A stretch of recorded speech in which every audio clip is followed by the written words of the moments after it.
Good morning. Okay, we have a guest today. This is Olivier, if you will. He also goes by Boop, Boopy, Boopaloop. Oh, he's getting real comfy. Okay. Today, hi. I wanted to bring you guys some more money-saving tips. Yeah, I have struggled my 24 years on this earth to learn how to manage my money, not impulse spend. I have maxed out my credit cards. I still have some student debt that I am working through. And yeah, I'm just a young adult trying to learn how to survive and trying to use my money. I'm trying to learn how to use my money and pay my rent at the same time, as well as my bills, while also having food in my cupboards. Sometimes buy things that I enjoy too. You can't have it all though, right? I wanted to bring you guys a few tips that I use pretty regularly and that I have found super helpful in the past few years, especially just since I've learned them. So he's real comfy. Let's just start right off the bat. So point systems. Let's start off with the big one, PC Optimum. Yeah, worked as a cashier at Atlantic Superstore and saw some insane point savings.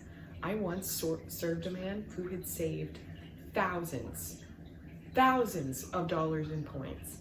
And this was at the time when Superstore used to sell TVs and had an electronics department. He bought a freaking TV with it. Hello? Amazing. Okay, so this was part of my motivation for using these cards and actually, I guess, yeah, trying to save points. So currently I have $80 in points, yes. But this has been probably 3 or 4 months now. And if you check the flyers, there's certain events that you can actually earn like double the amount of points, or there's like 50,000 bonus points they give you for some purchases. That's a big one. That doesn't happen often. More so with shoppers, I would say, than the grocery stores. Nonetheless though, when they do happen, incredible. Hey buddy. Or if you start using your points cards often, they kind of know what you're purchasing.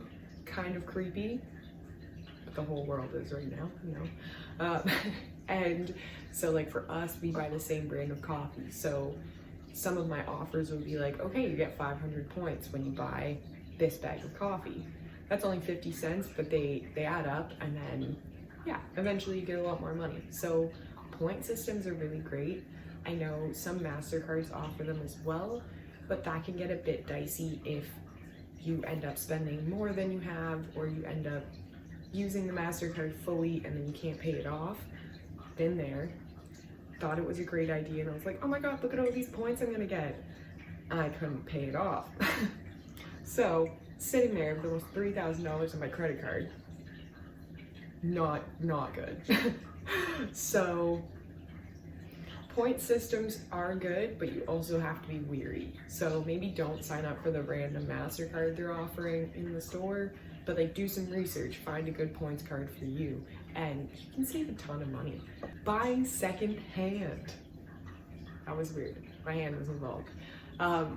Thrift stores, consignment shops, Value Village, Kijiji, eBay, Facebook Marketplace. I think there's things now like Poshmark, Depop, apps on your phone where you can sell your clothes and mail them to other people around the world. So buying secondhand, there are a few things that I don't like to buy secondhand just for like personal reasons, like underwear, towels, bedding, just things like that. But for the most part, we will go to Value Village or a secondhand store for literally everything. There are so many items that you can purchase from Value Village that are almost brand new. Like the jeans I'm wearing, brand new from Garage, fit me perfectly, amazing. Okay, bye homie. Things like that. Like you can find so much secondhand. Like, okay. Also places like consignment shops, or I'm not sure in Canada / mainly Ontario, it's not here in Nova Scotia, but Plato's Closet is a place where you can actually, sorry, my cat's on the poof behind the camera. You can actually bring your clothes and they buy them up front. So they'll give you like $20, $25 depending on the brand of clothes you have, the condition they are, and if they think they will sell.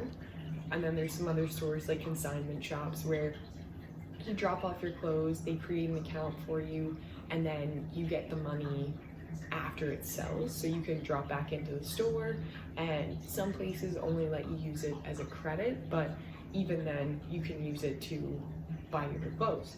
And they're still secondhand, so it's, I don't know, it feels a lot better. A lot of times there's still the brand names that people are looking for and the styles that are in, but you're gonna get it at half the cost. Amazing, right? This kind of goes off of what I was just saying, like buying secondhand, but repairing what you have. So this can be for a lot of different things. If it's clothes and you know how to sew, if it's just a small rip, it's a lot easier. Certain things like this though, it may be worth it to find a seamstress if you just have like one pair of pants that have ripped, unless it's something that actively interests you. Like for me, I actually kind of want to learn how to sew, but I also have an interest in making my own clothes, but not everyone does, which is cool, and that's okay, and that's why we're all different. Weird tangent. But what I'm saying is that repair what you can, buy secondhand what you can, and there are purchases that make sense to buy new as well. So find what you're comfortable with, what makes sense in your life. I know people with kids or newborn babies, they don't often feel comfortable buying secondhand unless it's been properly sanitized, which I can understand as well. Most kids are just like suckling on their clothes, or like all of their toys are in their mouth, and you don't know where stuff has been from a secondhand store. So unless you can really wash it, I totally get that as well. But yeah, repair what you can. For us recently, it was actually our car. We were debating on buying a new car and trying to lease it and do financing like that, or trying to fix our current car and see how long it would get us. So we went with the latter, and we thought we were going to be paying around like $700 for it, and it ended up being only just under $200. So that was a blessing, and now we're kind of just trying to save up in like the chance that it goes, and it's just over 300,000 kilometers, so new transmission is possible soon. They usually go like every 150,000 to sometimes 130,000 on the lower side, if it's depending on the car. But we're hoping it'll get us a few more months, and any month is savings, honestly. So repair what you can. If it doesn't make sense, then yeah, look for it secondhand. Ooh, this is a fun one. So this won't be for everyone, and it won't necessarily, okay, this sounds bad. Research in your community if there's anywhere that offers like local workshops, or I know for here there's some places called Makerspace where you can actually go, and they have carpentry tools, they have drills, they have saws, they have a workspace you can use, and you pay a certain amount for the membership, and that's enough to pay like the rent for the building, to use the tools, like all of that. And if you don't know how to use it, there's actually people there that can help you. So that's really awesome, because you can learn the skills before investing like $300 in a saw that you may never use again, when you can, yeah, you can look into this, and some places in the communities might offer that. Another thing I would look into, this might be a bit more local, but there are some not-for-profit organizations that have like trading days, or they have days where you can learn how to make soap, or learn how to make your own candles, things like that. And it's just about trading our skills, really. So on the trading days, some people bring like a ton of bread. Like if they're really good at making bread, they can bring like 24 loaves. I don't know, that's just an example. And they can trade it with someone who brought like pickles, like fermented pickles or something like that. And then you're both getting something. They're getting a loaf of bread that they don't necessarily know how to make, and you're getting some pickles. You guys didn't necessarily pay money for the individual product, but you invested in your own product and you're trading it. I don't know, those things are kind of cool to me. More and more of them seem to be popping up, and yeah, who knows, there might be one near you. Next one, making things from scratch. What is with my hands? I need to keep these down. Okay. Oh my god, I forgot. So making things from scratch now doesn't work for everything or for everyone. So for me, the main things that I like to make from scratch would be things like bread, cookies, muffins, dips and dressings. Recently learned how to make pancakes from scratch as well. Things like tortillas or buns, like things that you would normally buy in store, but you can actually make from scratch for usually quite a bit cheaper. And my favorite part is that you know what's going into it. So I personally have a lot of stomach issues, and if it's too processed, or there's too much sugar, or if it's too fried, it just like, there's so many factors, but my stomach will just cripple. So making things from scratch has been a really big help in terms of my health for one, and my bank account. So I have a few recipes, I'll put a card up here for some of them, where I've made bread in the past, or some granola too, and pizza dough. I'll keep posting those because they're really fun to make and I'm still learning them, but there is so much you can find online for learning to make things from scratch. So yeah, if you're hesitant on making things, give it a quick Google, a YouTube. I sound like I'm ancient, but I kind of am. I was alive when YouTube came out. I wrote a speech on it. Brings me, okay, it doesn't bring me to my next point, but paying more upfront to avoid interest charges.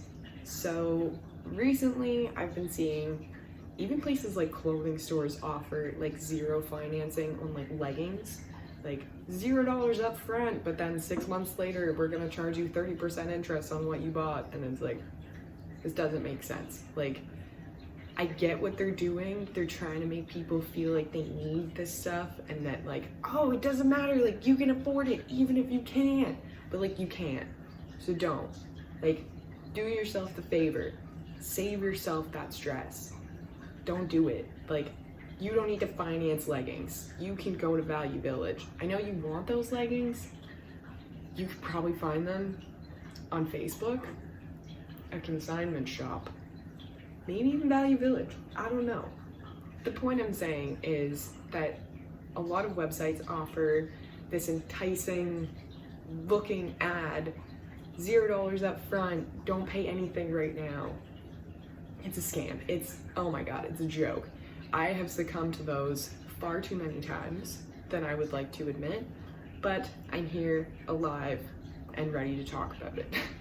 You will end up paying almost double what you would have paid for that item if you actually had the money for it up front.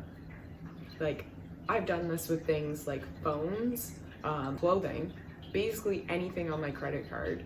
So there was a period where my credit card was over $2,000, and every time I put something down on it, like a payment of any sort, I got an interest charge of almost the same amount.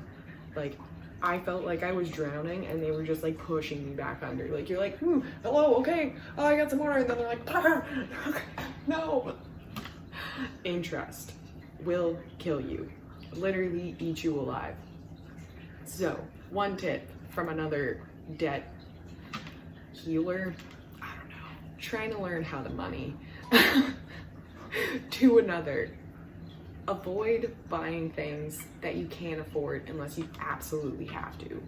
Now, obviously there are times when you are going to need to buy groceries and you won't, like, you might not have a paycheck yet.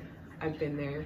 You need to eat. Like, you still have to, and pick wisely. Like, don't be like, all right, let's just go get like $300 worth of groceries. Like, you just like pick a little weary, get like a few staples, things to fill you up. I've been there. It's bleak. Pasta and beans, rice in bulk. Yeah. If you're interested in creative recipes like that, let me know. I have a lot of cheap recipes from my last year, this year. This brings me to another money saving tip. Decide what's important to you. This might seem weird, given that it's a money saving tip and I'm telling you to decide what's important to you, but decide what your values are and what you want to prioritize in terms of your life.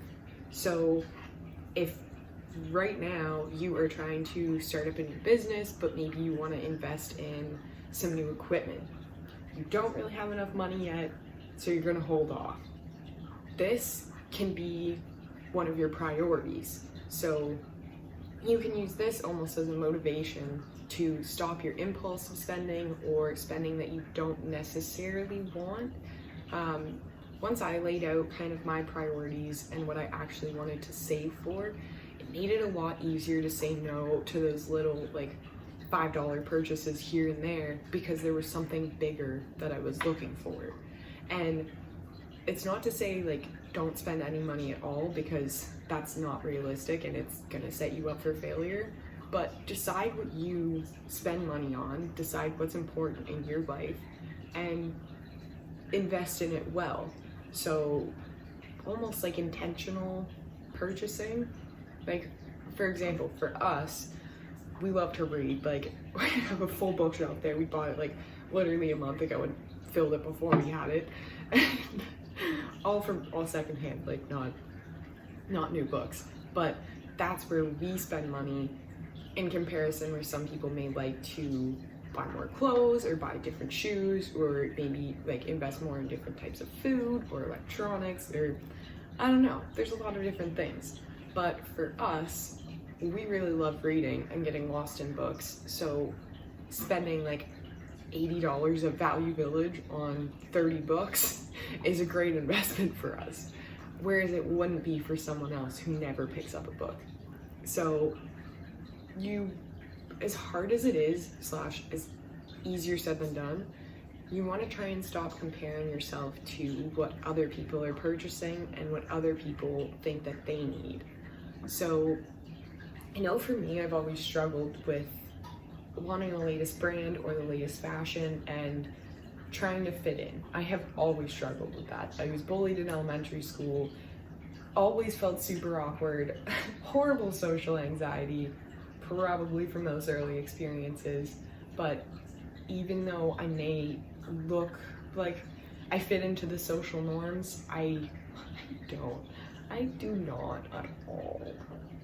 I'm so weird and so uncomfortable in social situations. It's ridiculous. Working on it. But what I'm saying is that you can't compare your life to how I live, because it's totally different. Like, who knows? Maybe you enjoy going out and like meeting a whole bunch of new people all the time.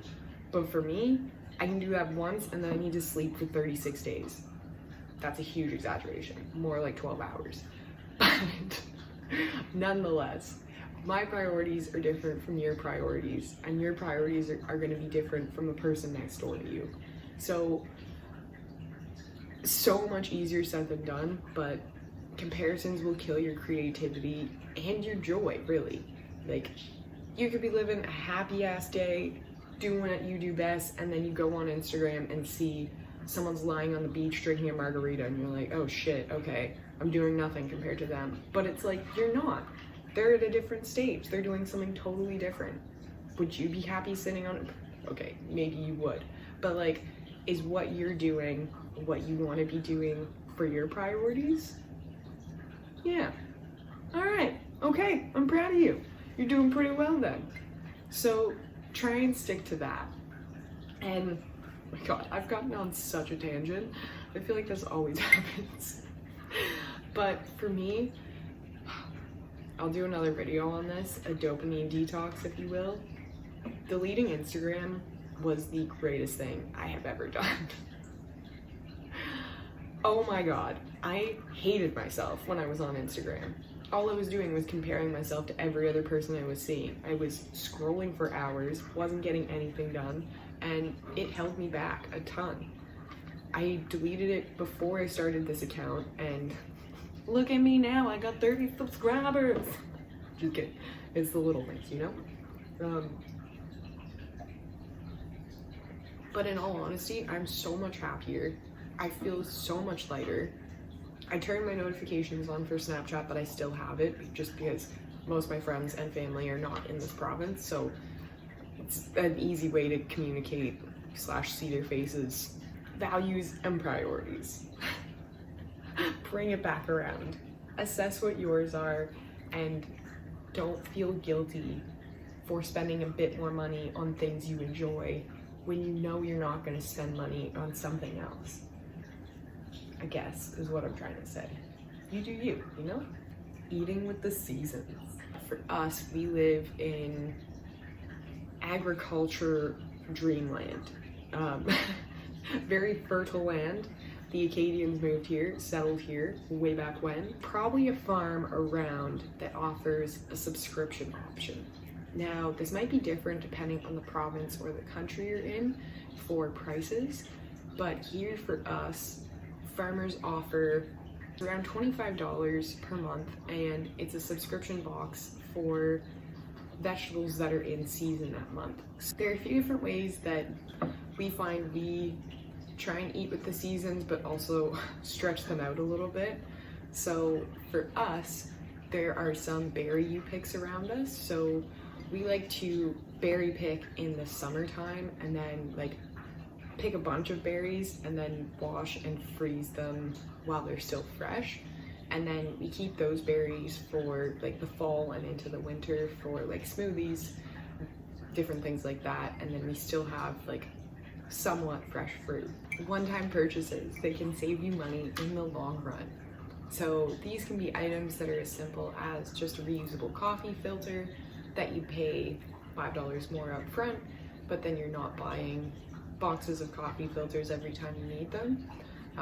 It can also be buying coffee in bulk instead of in Keurig filters or things like that. Just little items that you may pay a bit more money for up front, but they last you a lot longer. You're saving a lot more money in the long run, and you'll be shocked by the amount that you can save. And lastly would be avoid impulse or quick purchases when possible. And obviously easier said than done.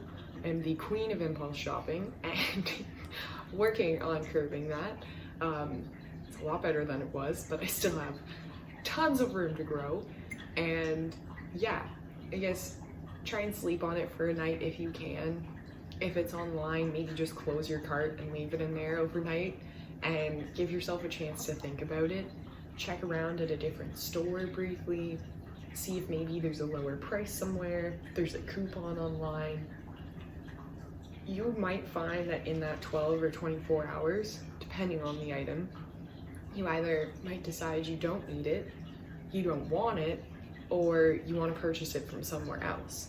So I don't know, the 24-hour rule has always been a pretty good guideline for me and has ended up saving me quite a bit of money in terms of avoiding impulse shopping, or there'll be a coupon the next day, or I find a store that it's actually on sale at, and I didn't just run out and try and find it somewhere else. Those are the last of my money saving tips for today. If you like this video, give it a thumbs up. If you are not subscribed, hit that subscribe button down below. Feels so weird to say that. But yeah, if you want to see any more videos like this, if you want to hear anything different, if you'd like to see more recipes, I don't know, anything, let me know below. Mainly, just thank you for watching and getting this far through all of that awkwardness. I'm gonna go through about 2 hours of awkward filming and give you guys the deets, the highlights. Thank you so much for stopping by.